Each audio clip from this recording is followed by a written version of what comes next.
सबसे पहले बात करेंगे बीजेपी को 3 राज्यों में मिली प्रचंड जीत की। तो मध्य प्रदेश में बीजेपी ने वापसी की और छत्तीसगढ़ में कांग्रेस को हराया है।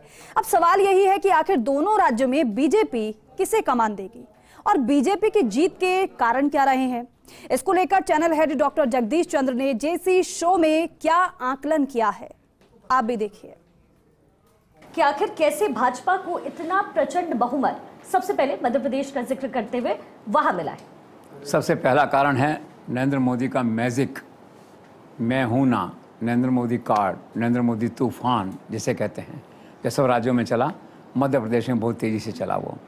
दूसरा इसका मुख्य कारण है अमित शाह का संगठनात्मक वर्क जो वहाँ उन्होंने पिछले 4 महीने में किया। जब गए थे मध्य प्रदेश के हालात अच्छे नहीं थे। 4 महीने पहले एक छोटा सा कैबिनेट रिशफल उन्होंने किया, उसके बाद में उन्होंने माइक्रो मैनेजमेंट जो है संगठन का उसको काम में लिया, हर जगह हर घर में मीटिंग की और उत्तर प्रदेश के अनुभव को याद दिलाया कि किस तरह उन्होंने उत्तर प्रदेश को 2017 में खड़ा किया था संगठन को, और फिर किस तरह गुवाहाटी में खड़ा किया था संगठन को, आसाम में उन्होंने जो है, और आज आसाम में भाजपा की सरकार है। एक दिलचस्प किस्सा मैंने पहले कहा था कि जो गुवाहाटी गए उसमें पार्टी प्रेसिडेंट थे, एयरपोर्ट पे 6-7 लोग लेने आए और उनका बाकी लोग कहाँ हैं, उनका साहब यहाँ तो यही भाजपा है, इतने ही लोग हैं, और आज देखिए भाजपा कहाँ से कहाँ है। तो संगठन का जो वर्क है अमित शाह का वो लाजवाब है जिसे कहते हैं। और दूसरा जो है टिकट वितरण का जो काम था, उन्होंने चौंकाया, जो 39 सीट्स हैं, जो हारी हुई सीट थी पिछले चुनाव में, उनको जीतना है, हारना नहीं है। तो 2 महीने पहले उन्होंने कैंडिडेट्स उस पर अनाउंस किए, उस पर चुनाव लड़ाया और 27 लोग उसमें आगे जा करके उससे जीते जो है। तो इस प्रकार की जो स्ट्रैटेजी उनकी रहती है वो बड़ा इंपॉर्टेंट रोल उसने प्ले किया। तीसरा फैक्टर था women voters, women power, Ladli Behna. आप देखिए 26% वुमेन वोटर्स हैं वहाँ पे, और 26% को अगर वैसे देखें तो 26 बिलियन वोटर्स वहाँ पे हैं, और 2% जो इस बार वोटिंग हुआ है वुमेन का वो कंपेरेटिवली ज़्यादा हुआ है। तो मोटे मोटे तौर पे यही सब फैक्टर्स हैं, और साथ में परमानेंट फैक्टर है वो है राष्ट्रवाद का, हिंदुत्व का। इन सब ने मिल के, और ख़ासकर नरेंद्र मोदी के जो ग्लैमर है, जो मैजिक है, उसने मध्य प्रदेश की फिज़ा बदल दी और भाजपा को इतनी बड़ी संख्या में, इतनी सीटों के साथ सत्ता में ला दिया। सर, आप कांग्रेस की मध्य प्रदेश में इस अप्रत्याशित हार के कारण क्या मानते हैं? देखिए, हार का सबसे बड़ा कारण वहाँ है कि भाजपा की जीत के जो कारण है उसी में कांग्रेस की हार के कारण छिपे हुए हैं। अकॉर्डिंगली अगर हम देखें, सबसे पहले नरेंद्र मोदी फैक्टर, नरेंद्र मोदी मैजिक जिसे हम कहते हैं। दूसरा कारण ये है रिपीट, जो राजस्थान में अशोक गहलोत ने किया, कमलनाथ ने किया, वहाँ पे 84 सीट्स पे जो है रिपीट कैंडिडेट दिए, 58 लोग हार गए, 66% लोग जो है हार गए उसके अंदर जो है। तीसरा कारण वहाँ पे जो विशेषता रहा वो संगठन ढंग से नहीं चला वहाँ पे, और एक कारण खुद कमलनाथ, उनकी style of functioning, touch me not style, no जिसे कहते हैं team work, no coordination work, इस रहा। और चौथा परमानेंट कार्ड है, परमानेंट कारण है कांग्रेस सरकारों के हारने का बीजेपी के सामने, वो हिंदुत्व का कार्ड। हालांकि कमलनाथ ने खुद हिंदुत्व का जो चोला है, जो माला है, भाजपा से उतार के अपने गले में पहन ली थी, लेकिन भाजपा की माला बेटर निकली और इस फ्रंट पे भी कमलनाथ हारे।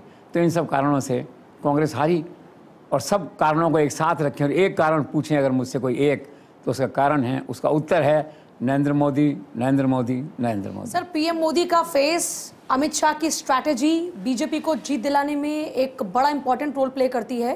अब इसके बाद एक सवाल उठ रहा है, अभी तक हम देख रहे थे 1 नेशन 1 इलेक्शन, तो क्या 1 नेशन 1 लीडर वाली जो धारणा है ये साबित हो रही है सही क्या? अब सिद्ध हो चुकी है ये। अब राज्यों के चुनाव, केंद्र के चुनाव एक व्यक्ति के चेहरे पर लड़ेगी भाजपा, उसका नाम है नरेंद्र मोदी। इसलिए राज्यों में कहा जाता है आजकल कि चीफ मिनिस्टर भी नरेंद्र मोदी हैं, क्योंकि चुनाव उनके चेहरे पे जीता है, एक एक विधायक उनके चेहरे पे जीता है। हमने राजस्थान में होर्डिंग्स लगाए, हमने इस बार मुख्यमंत्री का चेहरा नहीं लगाया, हालांकि चेहरा आने वाला है, उनका बाद में लगाएंगे, लेकिन मन का जो भाव था सबका, टीम का, वो ये था कि इस बार नरेंद्र मोदी। तो लिखा हमने उसके अंदर द विनर, 1 नेशन 1 लीडर, और इतना अच्छा लगा सबको जो है। तो इस बात को स्वीकार कर लिया है लोगों ने, प्रमाण की आवश्यकता नहीं है। ये कंसेप्ट जो है it has been universally accepted in India, across India जिसे कहते हैं, अक्रॉस नॉर्थ बेल्ट जो है। It's a fact now, we can safely say Narendra Modi 1 leader 1 nation. Sir, Madhya Pradesh में जब चुनाव की तैयारियां शुरू हुई तो ये लग नहीं रहा था भाजपा को कि इतनी आसान और इतनी प्रचंड जीत होगी। तो वो जो आखिरी के 3 महीने में ऐसा अमित शाह ने क्या किया कि बाजी पलट गई? पूरी तैयारी इस तरह की कैसी थी कि लगा कि पूरी बाजी, जैसे दूसरी जगह पलटी थी, जैसे असम में पलटी थी, उत्तर प्रदेश में पलटी थी, अमित शाह ने मध्य प्रदेश में भी पलट के रख दी। कारण क्या रहे? कारण इसका है उनका कमिटमेंट, उनका डिवोशन। जो कल मैंने कहा था, उनकी बहन जो अमेरिका में बीमार थी, काफ़ी पर्टर्ब थे, इसके बावजूद उन्होंने फोकस रखा मध्य प्रदेश पे, और मध्य प्रदेश की जिम्मेदारी ऐलानिया उन्होंने ली। दिल्ली से जो गए थे, प्रधानमंत्री ने जो जिम्मेदारी सौंपी थी, तो निश्चित तौर पे कह के गए कि मैं इसको जिता के लाऊंगा। अमित शाह का मतलब है सक्सेस। कोई जिम्मेदारी दे दीजिए, फिर आप उनको भूल जाइए। With in PMO and Amit Shah की जो अंडरस्टैंडिंग है आपस में, जो है कि जो काम कठिन है, मुश्किल है, चुनौती है, जिसमें अस्तित्व का प्रश्न है, आप अमित शाह को सौंप दीजिए उठा करके। ये उन्होंने सौंपा, उन्होंने सक्सेस करके दिखाया। उनकी अपनी स्ट्रैटेजी होती है, लेकिन हर स्ट्रैटेजी की सबसे खास बात क्या होती है? संगठन को मजबूत करना, और hard work has no substitute. This is Amit Shah rule of law जिसे कहते हैं। It succeeded. सर, एक और उनका बयान काफी चर्चाओं में रहा था कि नाराज फूफाओं को मनाने की जरूरत नहीं है। इस बयान के क्या मायने हैं? इसकी मायने ये है कि जब वो गए थे वहाँ, पार्टी नेताओं से मिले, लोगों से मिले, तो पता लगा बहुत से नेता ये कह रहे हैं बीजेपी के टिकट नहीं मिलेगा तो फिर हम देख लेंगे। अब अमित शाह को तो आप जानते हैं ना, 370 वाले अमित शाह हैं, डंडे से चलते हैं। तो उन्होंने दो टूक कहा कि नाराज फूफाओं को मनाने की ज़रूरत नहीं है, जिसको आना आए, जिसको नहीं आना वो नहीं आए, उससे कोई फ़र्क नहीं पड़ता। दैट वे जो है। और वुमेन की बात, अपन जो अमित शाह के रेफरेंस में वुमेन वोटर्स को इसकी बात कर रहे थे, तो आप देखिए कि उनका खुद का मानना है, जो वुमेन वोटर्स जो एक डिसाइडिंग फैक्टर रहा है मध्य प्रदेश के अंदर जो है, तो उनका खुद का मानना है कि घरों के फैसले जो है वो औरत ही लेती है। उनका 1995 में गुजरात में जब मैं चुनाव लड़ना चाहता था, माँ ने कहा कि नहीं, अभी नहीं। मैंने माँ की बात मानी, माँ की बात टाल नहीं सकता था। उनके कहने का तात्पर्य था घर के सारे फैसले और वोट किसको जाना है ये घर की औरत डिसाइड करती है। इसलिए उन्होंने मध्य प्रदेश में एक्सपेरिमेंट किया कि वुमेन फोर्स को मजबूत करो, वुमेन एम्पावरमेंट करो। उसका परिणाम आज हमारे सबके सामने है। सारी प्लानिंग फेल हुई, सारी योजनाएं फ्लॉप नजर आई, धान कार्ड भी नहीं चला उनका, क्यों नहीं चला? बस मैंने कहा ना कि जिसे कहते हैं when tragedy comes it comes in millions, एक कहावत है। तो ट्रेजेडी थी उनकी। अब धान का इतना अच्छा चला था, 2018 में उन्होंने कहा था कि मैं धान का मूल्य 2500 रुपये कर दूंगा, और 2500 रुपये उन्होंने किया उसको जो है। तो बाद में नरेंद्र मोदी आए तो उन्होंने देखा भी धान कार्ड की पॉलिटिक्स हमें पहले खेलनी चाहिए थी, हम लेट हो गए हैं, चलो आज खेलते हैं इस पॉलिटिक्स को। तो भाजपा जो है छत्तीसगढ़ की, उसने इस पॉलिटिक्स को खेला। उन्होंने कहा 3100 रुपये जो है। और उसी के अगले दिन जब पार्टी का घोषणा पत्र जारी होना था कांग्रेस का, तो भूपेश बघेल ने कहा ठीक है 3200 रुपये। बाजी मारी उन्होंने, लेकिन काम नहीं आई, भाग्य ने काम नहीं किया। हर फ्रंट पे वो अपने आप में भूपेश बघेल का जो गणित था चुनाव जीतने का, वो परफेक्ट था सारा। और वैसे वहाँ जाए तो करप्शन की बात तो एक अलग हो गई वैसे, अदरवाइज जो मैनेजमेंट था उनका चुनाव का वो परफेक्ट था।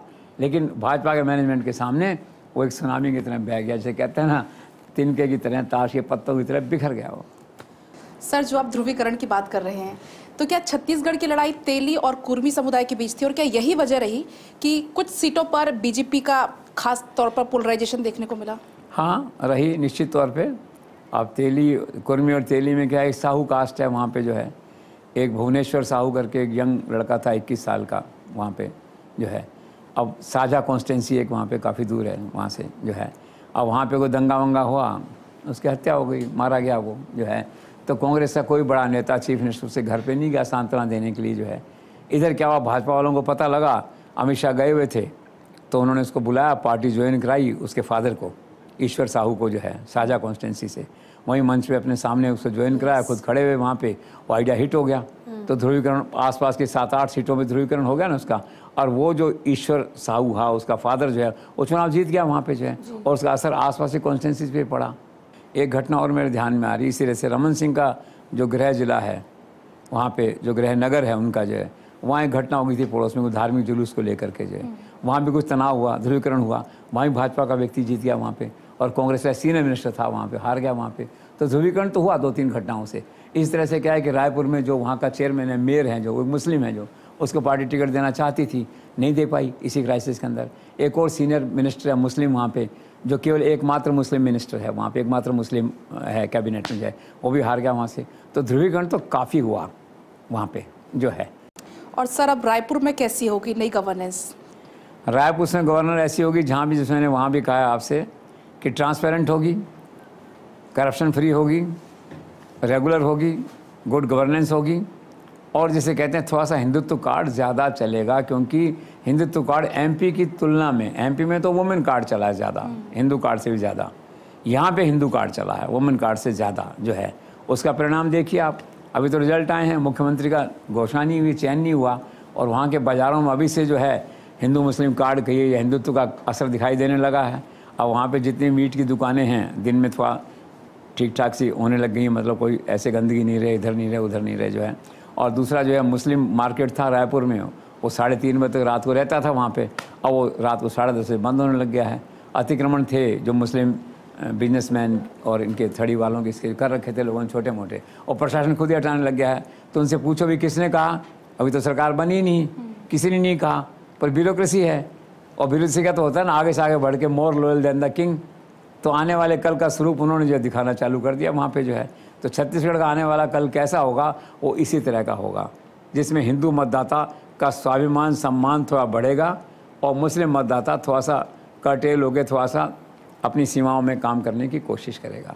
सर, क्या तीनों राज्यों के विधानसभा चुनावों के परिणाम के बाद ये साबित होता है कि मोदी है तो मुमकिन है? अब ये तो है ही, ये बड़ा अच्छा उस दिन हेडलाइन चली थी जब ये सब हुआ था। 2 बातों पे हुआ था, एक तो उत्तराखंड के अंदर जो टनल थी उससे मजदूर आए थे बाहर, बहुत बड़ी घटना थी। ये देश के प्रशासन की एक नई उमंग और एक नई दिशा की ओर संकेत करती है घटना ये, कि जैसे पीएमओ को पता लगा, पीएमओ एक्टिव हो गया। पीएमओ अगर एक्टिव नहीं होता, उस तरह की मशीनें पहुंच ही नहीं पाती देश विदेश से, उतने कमिटमेंट से काम ही नहीं हो पाता। चीफ मिनिस्टर 8 बार वहाँ जाता ही नहीं, वहाँ पे जो है वो मरमरा जाते लोग वहाँ पे जो है। तो ये जो सेंसिटिविटी आई है ह्यूमन सेक्टर में, और मजदूर हीरो हो गए पूरे देश में, आप देखिए, और पूरे देश में मजदूर वर्ग में जो है नरेंद्र मोदी हीरो हो गए। एक मैसेज चला गया पीएमओ का वहाँ पे कि कितना अच्छा काम इन्होंने किया है। तो वो देखिए, मोदी है तो मुमकिन है, आप कह सकते हैं। नॉर्मली इतना इंटरेस्ट कौन लेता है, किसको पड़ी है इतना इंटरेस्ट लेने की जो है। और सेकंड फिर ये चमत्कार हुआ सब जगह, जैसे छत्तीसगढ़ चमत्कार है। तो एकदम से पूछा लोगों ने हेडलाइन क्या लगाएं, मैंने कहा पूर्णिमा ये हेडलाइन लगा दो भी उमर भाई कि मोदी है तो मुमकिन है, चल गया। तो अब तो क्या है ना, ये बात ऐसी घटनाओं से प्रेरित होती है और मन से स्वाभाविक तौर पे सेंटेंस निकलता है कि मोदी है तो मुमकिन है। जी। और सर, अगर बात हम आरएसएस की करें तो मध्य प्रदेश और छत्तीसगढ़ में आरएसएस का क्या रोल है? अच्छा रोल था, काफ़ी एक्टिव थे। इंदौर में बहुत बड़ी सभा हुई थी पहले इन लोगों की, काफ़ी समय पहले, उसी से एक्टिव हो गए थे। और अमित शाह ने खुद मॉनिटर किया, साथ साथ में आरएसएस के साथ साथ जो है। और हर वर्कर को उन्होंने 100 घर जाने का टारगेट दिया था कि 100 घरों में जाके आप देखोगे एक एक, जिसे कहते हैं ना माइक्रो मैनेजमेंट पॉलिटिकल जो है, सारा किया उन्होंने। आरएसएस बिल्कुल एक्टिव है, लेकिन अभी क्या है, आरएसएस उस तरह से फ्रंट उस पर नहीं है, क्योंकि सारा जो ग्लैमर है, सारा जो क्लाउड है, वो नरेंद्र मोदी अमित शाह ले जाते हैं चुनाव जीत करके। आरएसएस वाले तालियां बजाते हैं कि ठीक है हमारा सपना साकार कर रहे हो तुम लोग। इसलिए कई लोग कहते हैं कि भाई आरएसएस बीजेपी रिलेशनशिप क्या है। मैंने कहा आरएसएस तो ग्रेटफुल हमेशा ही फील करना चाहिए। मंदिर कभी बनता था, मोदी के बिना नहीं बन सकता था। 370 बनता कभी, पता नहीं कब बनता। अब रामलला का उद्घाटन हो रहा है, उनके बिना नहीं होता। चांद पे जाते शायद नहीं होता। चांद का खैर छोड़िए, ये जो रिलीजियस इश्यूज थे, जो सपना था आरएसएस का, उसको लागू कर रहे हैं नरेंद्र मोदी अमित शाह जो है। लेकिन स्टिल ग्राउंड पे इस पे आरएसएस इज वेरी एक्टिव। जी। क्या सर ये सच है कि आजकल जो महिला मतदाता हैं उनका चुनाव में निर्णायक रोल बन रहा है? बिल्कुल निर्णायक रोल बन रहा है। आप देखिए डिसाइसिव है रोल। मध्य प्रदेश का चुनाव बताता है कि महिला मतदाताओं ने जिता दिया। वुमेन पावर जो है सारा का सारा। और इन तीनों चुनावों का एक ही मैसेज है कि वुमेन वोटर इज डिसाइसिव, और ये इससे सिद्ध हुआ है। और ये वार्निंग है पॉलिटिकल पार्टीज के लिए कि be careful of women voter, उसको प्रमोट करो लोकसभा के लिए। अच्छा सर, क्या ये सही है कि जो 3 राज्य के चुनाव हुए उसमें रेवड़ियों और साथ साथ में प्रधानमंत्री के बीच में जनता ने इस बार प्रधानमंत्री को चुना है? ऑफ कोर्स, आप देख रहे हैं। और एक बात और है इसमें, रेवड़ियाँ खाली सामने वाले की नहीं थी, इनकी भी थी। ये एक बड़ा विचित्र यू टर्न हुआ है बीजेपी का। पहले कई समय तक शीर्ष नेतृत्व ने विरोध किया रेवड़ियों का, कहा कि अर्थव्यवस्था बर्बाद हो जाएगी, और सही कहा उन्होंने। लेकिन जब देखा कि एक के बाद एक चुनाव हारते चले जा रहे हैं रेवड़ियों के कारण से, तो कब तक दर्शक बन के रहेंगे। अल्टीमेटली तो पावर को एक्वायर करना है ना। पॉलिटिकल गवर्नमेंट का टारगेट तो होता ही है ना। गवर्नेंस एक टारगेट है, वेलफेयर दूसरा टारगेट है, लेकिन क्या पावर को तो करना है ना कैचअप। तो वो भी इस बात पे आ गए। तो अब क्या कि दोनों पार्टियों की रेवड़ियों में कंपटीशन है। जैसे तेलंगाना में है, बीआरएस और कांग्रेस में कंपटीशन हुआ। उसने कहा 500 रुपये सिलेंडर, उसने कहा 400 रुपये सिलेंडर। उसने कहा कि मैं महिलाओं को 10% दूंगा छूट, उसने कहा 15% छूट दूंगा आपको। तो राष्ट्र में ये सब कंपटीशन चल रहा है इस तरह का जो है। तो रेवड़ियों का कंपटीशन है। और चाहे मोदी की रेवड़ियाँ प्लस उनका चेहरा, आप यूँ कह दीजिए कि भाजपा के जो लोक कल्याणी कार्यक्रम हैं या जो इस तरह के लुभावने इरादे हैं, supported by Narendra Modi image, Amit Shah strategy, they are prove to be better. Sir आखिर कैसे तेलंगाना सरकार का पतन हुआ? केसीआर चुनाव हार गए, ये अपने आप में बहुत ही अलग था, और क्योंकि नेशनल लीडर बनने की जो सोच है वो केसीआर के अंदर अक्सर देखने को मिलती है। तो ये क्या हुआ? क्या है कि सोच तो खत्म हो गई, जब चुनाव ही हार गए, राज्य में नहीं खड़े हुए, मुख्यमंत्री नहीं रहे वहाँ के, तो कहाँ जाओगे? नेशनल पार्टी का नाम भी बदला आपने, व्यर्थ हो गया वो।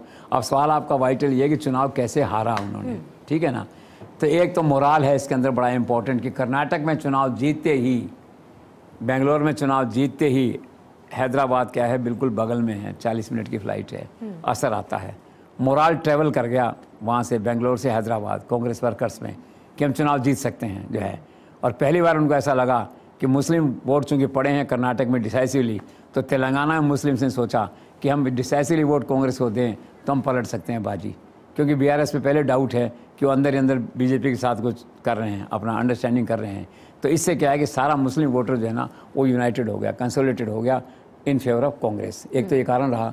दूसरा क्या रहा कि राहुल गांधी ने वहाँ नरेंद्र मोदी का तरीका अपनाया, वहाँ जाके जगह जगह भाषण दिए कि इस परिवार ने, एक परिवार राज कर रहा है, जो नरेंद्र मोदी कहते हैं ना गांधी परिवार के लिए, एक परिवार देश में राज कर रहा है, पार्टी राज नहीं कर रही। तो उन्होंने कहा एक परिवार राज कर रहा है, इसमें केसीआर, उनका पुत्र, उनकी पुत्री कविता, 3 लोग हैं जो शासन चला रहे हैं यहाँ पे।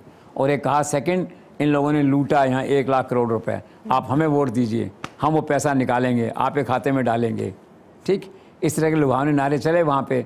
तो कुल मिला क्या हुआ, 3 फैक्टर है वहाँ पे, मुस्लिम वोट्स हो गए इस तरह के, प्लस क्या है कि आपका जो फ्री भी है, आपका जो मुफ्त वाली योजनाएं हैं, इन्होंने काम किया, प्लस ये राहुल गांधी ने इस तरह की बातें वहाँ कहीं जा करके एंटी करप्शन, मतलब करप्शन एक मुद्दा वहाँ पे, करप्शन और परिवारवाद का मुद्दा वहाँ बनाया। चल गई, उनकी तकदीर थी, कांग्रेस आ गई, उनकी तकदीर थी, वो हार गए। अब नेशनल में तो कहाँ जाएंगे। सर अब बात मिजोरम की कर लेते हैं। मिजोरम में आखिर 4 साल पुरानी पार्टी इतना बड़ा चमत्कार कैसे कर पाई? हाँ, जेडपीएम वही जो है, जेडपीएम जो है एक नया चमत्कार है, 4-5 साल पुरानी पार्टी है जी। वहाँ के जो हैं एक रिटायर्ड आईपीएस ऑफिसर हैं, उन्होंने बनाई वहाँ पे और बना के जीत गए वो। पहली दफ़ा ऐसी सरकार बनी जिसमें न तो मिजो नेशनल फ्रंट के लोग हैं इसके अंदर, न कांग्रेस के लोग हैं, ठीक है। खुद अपने बूते और जो लोकल 8 पार्टियां हैं उनके साथ गठबंधन करके उन्होंने जो है अपनी सरकार बना ली वहाँ पे। एक सरप्राइज़ है एक तरह से, लेकिन राजनीति में सरप्राइज़ होते हैं, तो सरप्राइज़ हो गया है। लेकिन फिर वही सवाल है, चुनौती वहाँ भी यही है, कितने दिन तक साथ रह पाओगे भाई, कितने दिन तक सरकार चला पाओगे।